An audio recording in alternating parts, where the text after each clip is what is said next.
अभी आपके सामने जेईई मेंस 2023 का ही IUPAC नॉमेनक्लेचर का बहुत ही इंपॉर्टेंट क्वेश्चन, जिसमें आपको इस कंपाउंड की नेमिंग करनी है।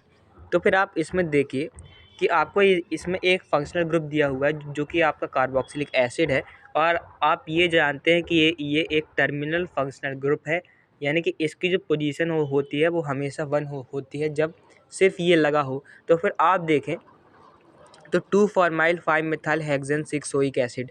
तो फिर इसमें दोस्तों 6 दी हुई है एसिड की पोजीशन, तो ये पहले से आप एलिमिनेट कर सकते हैं। ये इसमें भी 6 दी हुई है, तो इसको भी आप ऐसे ही एलिमिनेट कर सकते हैं। तो कभी कभी ऐसा भी हो सकता है कि आप तीनों को एलिमिनेट कर ले जाएं और आप डायरेक्ट ही टिक कर दिया आप अपना टाइम बचाने के लिए। एनीवेज हम नेमिंग स्टार्ट करते हैं। तो आपको सबसे पहले लॉन्गेस्ट कार्बन कार्बन चेन पहचाननी है जिसमें आपका फंक्शनल ग्रुप को सबसे कम नंबर मिले। तो फिर मैं यहाँ पर देख पा रहा हूँ कि 4 5 6 ये एक हमारी कार्बन कार्बन चेन हमारी बन रही है। तो अब हम इसकी नेमिंग कर लेते हैं। तो फिर अब हमने नेमिंग कर ली है, तो फिर अब आप देखें तो यहाँ पर आपके कुछ सब्स्टिट्यूएंट है। यहाँ पर सब्स्टिट्यूएंट आपका कौन सा है दोस्तों? ये आपका सब्स्टिट्यूएंट है मिथाइल। आई होप आप मेरी राइटिंग पर पढ़ पा रहे हैं। और ये आपका ऑक्सीजन यानी कि ऑक्सो। तो ये आपके दो सब्स्टिट्यूएंट हो गए। तो फिर अब हमें इनकी नेमिंग करनी है।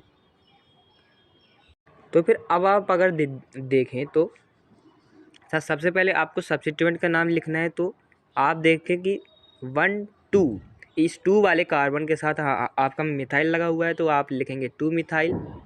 और उसके बाद आपका 5th कार्बन पर ये आपका ऑक्सो ग्रुप लगा हुआ है, तो ऑक्सो। फिर उसके बाद कितने कार्बन है? हेक्स सिंगल बॉन्ड है तो एन 1 ओइक एसिड, या फिर आप इसको ऐसे भी लिख सकते हैं, 1 ना लिखें तो फिर आप इसको डायरेक्ट ऐसे भी लिख सकते हैं 2 मिथाइल ऑक्सो हेक्सेनोइक एसिड। तो फिर ये आपका आंसर हो जाएगा 2 मिथाइल ऑक्सो हेक्सेनोइक एसिड। तो आपका डी ऑप्शन करेक्ट हो जाएगा। ऐसे ही और भी वीडियोस के लिए केमिस्ट्री और फिजिक्स के आप हमारे चैनल को सब्सक्राइब कर सकते हैं, जिसमें हमने प्लेलिस्ट बनाई हुई है जेईई मेंस और नीट के PYQs की। Thanks for watching, keep learning.